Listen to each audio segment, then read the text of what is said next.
Hello, guys. Welcome. So today's module is called the Niche Navigator. And this is all about standing out from the crowd and attracting the right audience. So this is a step-by-step journey to uncover your ideal niche. And I know that if you're a spiritual entrepreneur, creative or artist, I know that sometimes when you hear the word niche, people freak out and they're like, I don't want to niche down. Like, I'm going to lose clientele. And people get just really, really scared about this. But let me tell you that when it comes to niching and finding your ideal niche, uncovering your ideal niche, this is not about hunting a market down. Okay, because we don't chase, we attract. Okay, so how do you get into that attraction energy, that magnetic energy? Well, it's by niching, it's by finding that clarity, that focus in your business. It's about aligning your business with your unique strengths, passions, and the needs of your audience. Okay. So, the first thing I wanted to talk about before we get into how to find your ideal niche, how to uncover this for yourself, I wanted to discuss three common myths about niching. So myth number one, a lot of people say if I go too niche, I'll limit my potential audience. And we're here to drop some truth bombs here. So some Angie real talk. If you know, you know. So the truth is your niche is your superpower. Okay? When we try to serve everyone, it often leads to serving no one. When you try to be a master of all, you're a master of none. Okay. And I know sometimes that can be hard, if a hard concept to wrap your mind around, or even to just like accept, especially if you're a spiritual entrepreneur, creative, visionary. Like, we can sometimes identify kind of like we're multidimensional, which is amazing. There's nothing wrong with your multidimensionality. Trust me, because I am that myself. But when it comes to sales and when it comes to marketing, when it comes to attracting the right clientele, you gotta sometimes you have to like be clear. You gotta emit like that clear signal out there so you can attract the right audience. And it's through your teaching, it's through your services that you provide. That's where you can express all of your multidimensionality, and there's so many different forms, so many different possibilities. But it's like that first entrance to come into your world, there needs to be clarity. Okay. Your message, what ends up happening when you don't niche down is that your message becomes diluted. Okay, you're not memorable. People, like, you got to understand, especially when someone's first discovering you and coming to your world, like, they don't really know anything about you.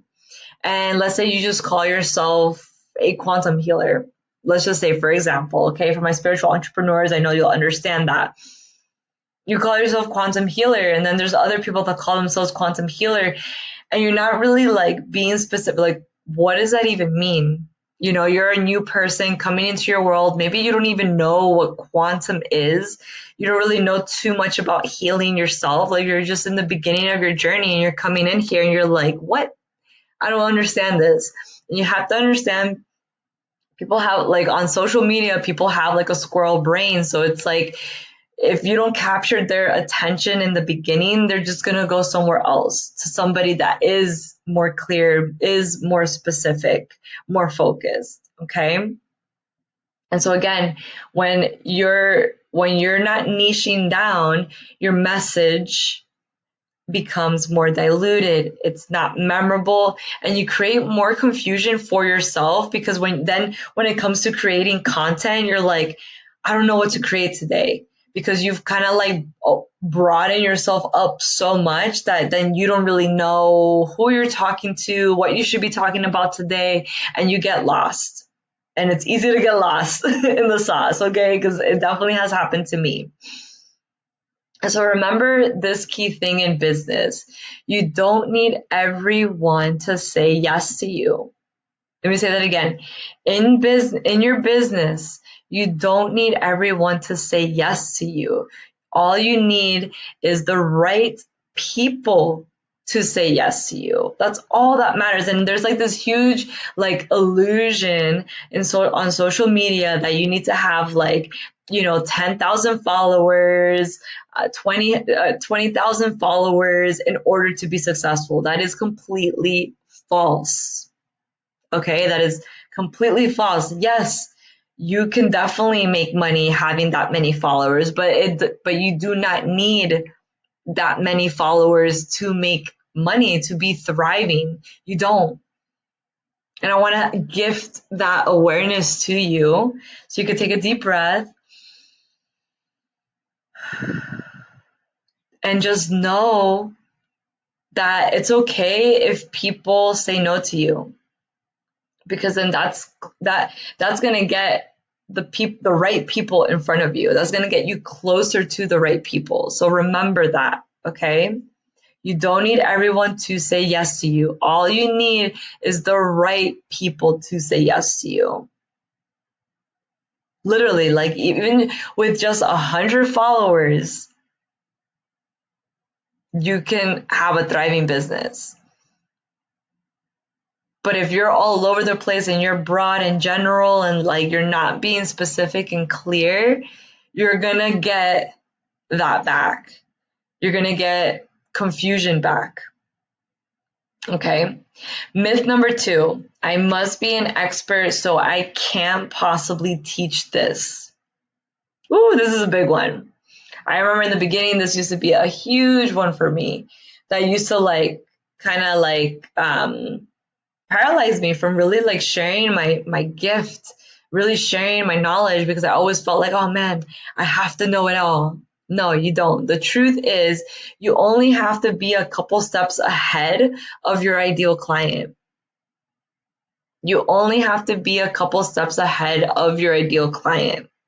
And the focus, again, is not about being the best in the field. Yes, over time, with experience and practice, this can naturally happen that you end up becoming the top and the best in the field.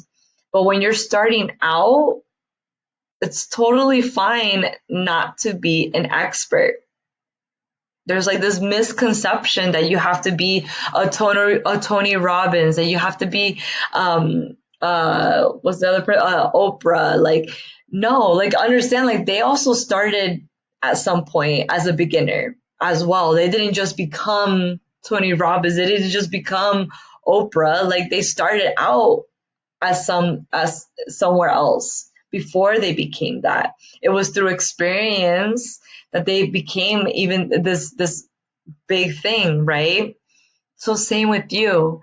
It's about remembering, like for example, when you graduate from college, you don't just all of a sudden, just because you have a degree, just because you have a bachelor's degree, doesn't mean that you're an expert in your field, because book knowledge is not the same as experience. It's not. It's completely not, because real life experience, you're going to deal with uncertainty, you're going to deal with things changing left and right unexpectedly, things that you just won't learn just by reading. It's through experience that you'll learn how to navigate through certain things. So we all have to start somewhere and build from there. So it's about learning to be okay with being a beginner. That is totally fine. Like, you don't have to make a huge announcement like, hey guys, I'm a beginner. You don't have to do all that. It's just about taking action one day at a time, putting one foot forward. That's all you have to do. And you're gonna naturally get better. And just it's like just know that okay, it's okay, this video didn't come out perfectly, or your coaching, your first coaching session didn't go as expected. That's totally fine. But at least guess what you have now? An experience. Now you know how to do it better next time.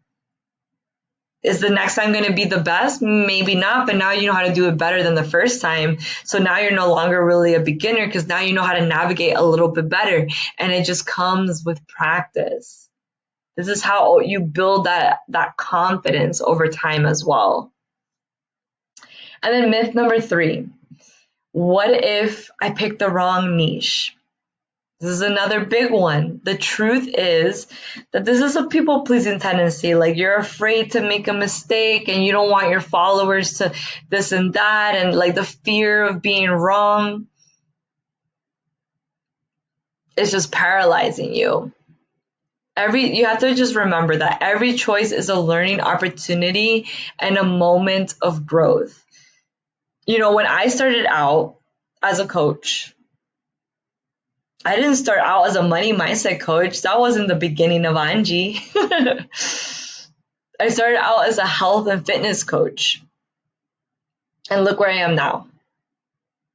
But it was through my experiences that I started to realize, what I was really passionate about, what I really liked, what I didn't like, things that I noticed in the industry. I'm like, oh wow, there's a gap here.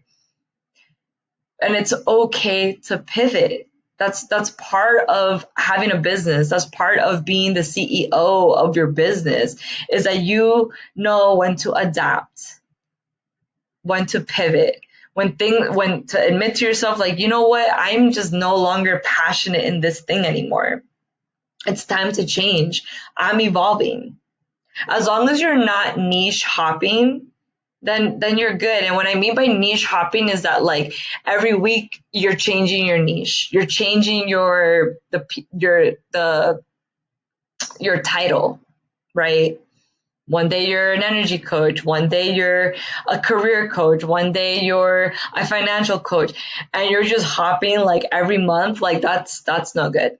That's no good. We don't want that.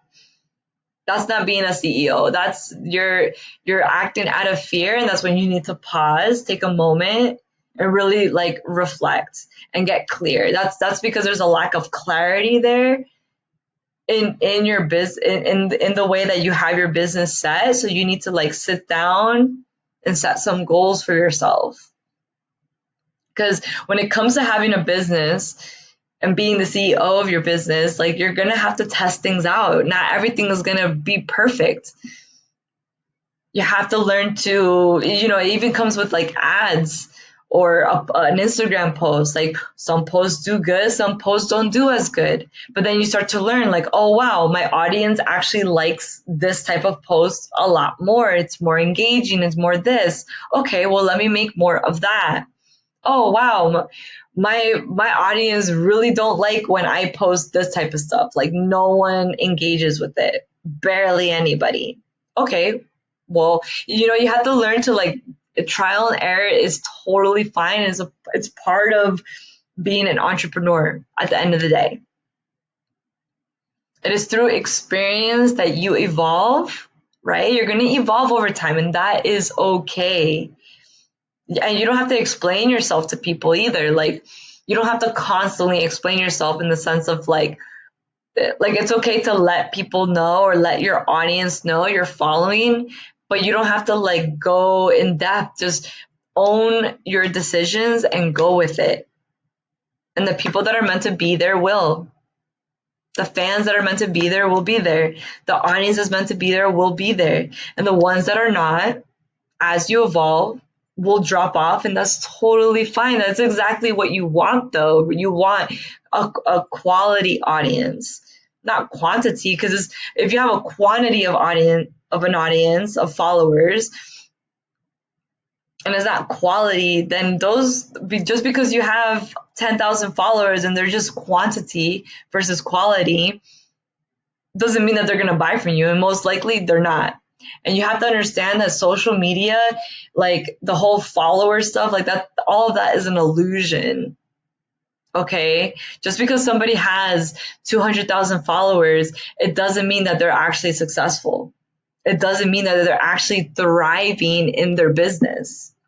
I've seen so many pages where they have all these followers, and then they make a post that, they had to, like, there was this one girl that I saw that she her and her husband had to now go back home, like be separated and do long distance for a while they figure certain things out. And that just showed me like, oh wow, they didn't truly have like a thriving business that was sustainable. And that's a lot of people on social media. So don't get so lost in that. Stay in your lane, focus on you. It could get easy to get distracted. So come back to you and focus on you and your path and your journey. Okay. And it's through that experience that you're going to fine tune your process. Excuse me. I think I like burp in every single video. It's when it's all that energy that keeps always moving around when I get like really tapped in and I'm just in that flow. But okay, just don't worry about being perfect. It's okay to be a beginner, and that as you gain experience, you're gonna evolve, and that's totally fine. And you're gonna fine tune your process, and that's how you get better.